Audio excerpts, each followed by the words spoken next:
Only that time. Otherwise it's not used. Allah describes the heart as becoming hard. Becoming hard. Why? Because Allah says that the people became like the people of the book. What does that mean? They read the book. They recite the book. But they have no clue what's in it. They have no clue what's in it. They don't care. They don't come to it to soften their heart. They don't come to it to talk to Allah. They don't have with it what they should have. لا ينتفعون منهما من شيء. The Rasul says sallallahu alayhi wasallam. These people of the book benefit nothing from it. بأيديهم التوراة والإنجيل. They have Tawrat and Injil in their hands. But they don't benefit from it. The Muslim will become like this. The Muslim will come to the Imam and say, Imam Sahib, I have a fever. Which surah should I recite? Imam Sahib, I have my daughter's getting married. Which surah should we play the recitation of after the DJ is done? Which surah should we recite? Then they'll come, they'll say, hey listen, what dua should I make from the Qur'an if I'm looking for a job? This is all Qur'an is for you? This is all it is for you. You're looking for barakah in this thing or that thing or the other thing because Qur'an came to give barakah to your parties, to your ceremonies. That's why Qur'an came, so it can bless your ceremonies. The Qur'an did not come to change you. The Qur'an did not come to give you advice, to change you, to make you a different person, to earn your money differently. It didn't come for that. It just came so you hire some guy at your wedding, and he comes and recites Qur'an and women put napkins on their heads. That's why Qur'an came? That's what Qur'an is to you?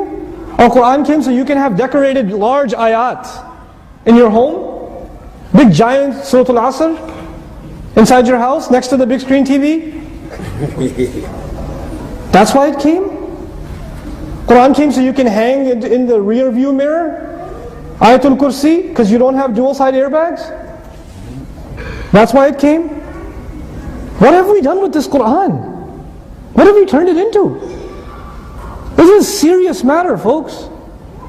We're wrapping this book up and we're printing it in silk and we're having art exhibits with it. Allah gave us this message. People like spilled blood to change their lives according to this book. And now it's become a book that is just ceremonial. It breaks your heart. It just breaks your heart. We celebrate. I'm not blaming anyone. I'm not talking about your community. Do not say I was talking about your community. Listen to what I'm saying. We celebrate children memorizing the Qur'an. We celebrate it. And yet we don't cry when those children become adults and they still don't know what they're reciting. They still don't know what they're reciting. But we celebrate it every year. And when those kids are leading Taraweeh, the guy leading the prayer doesn't know what he's reciting. What do you expect from the congregation? The guy leading the prayer doesn't know. There's something wrong with that. That's not normal. That is not how things are supposed to be. We've done this. We've done this. And our kids, with the way we've given them an artificial relationship with the Qur'an. These kids, they memorize Qur'an and the biggest goal in their life is, man, I'm going to lead Taraweeh this year. Listen, Qur'an is not a trophy. Qur'an is not you get a prize when you recite it. It's not. I met a couple of the kids that have memorized Qur'an and they're looking for places to lead Taraweeh. Ramadan is coming. And they're like, hey, what did they pay? What does this one pay? What does that pay? What did you get for a prize at that masjid? They're already talking about what they're going to get when they lead the prayer. Now you're talking about getting paid to lead prayer. This stuff should bother us. This is what we've done with Qur'an. We've done this. Nobody else came and did this to us. Don't blame the government. Don't blame the corrupt, this or that. We've done this with Allah's book. You don't think Allah will ask us about that? Well, how are we supposed to take this book? What is it supposed to mean to us? This book came to change my life. This book came to change your life.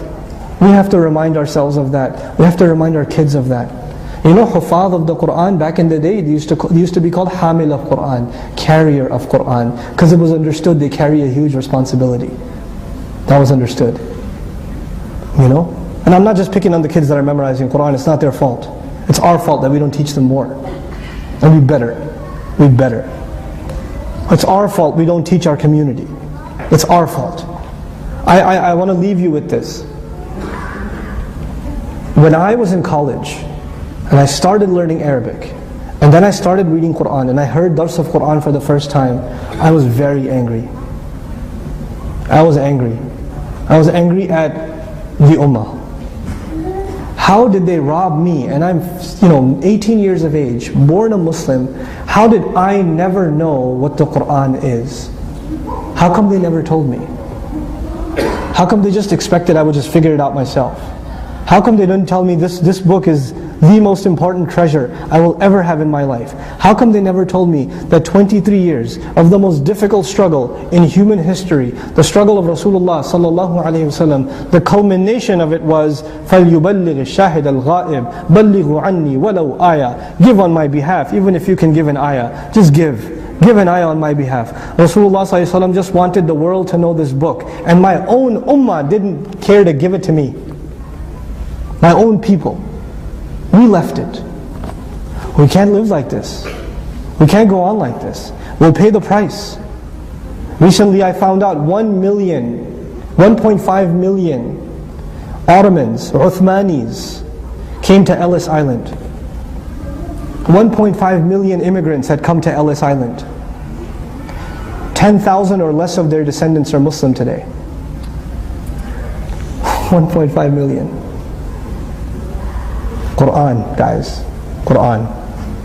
This book, it's either going to testify for you and me on Judgment Day, or it will testify against us.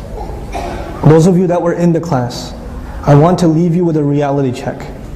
I try to make it my job to make Arabic more enjoyable to learn, to make Qur'an easy to understand. I try to make that my job. But you know what? I can only do so much.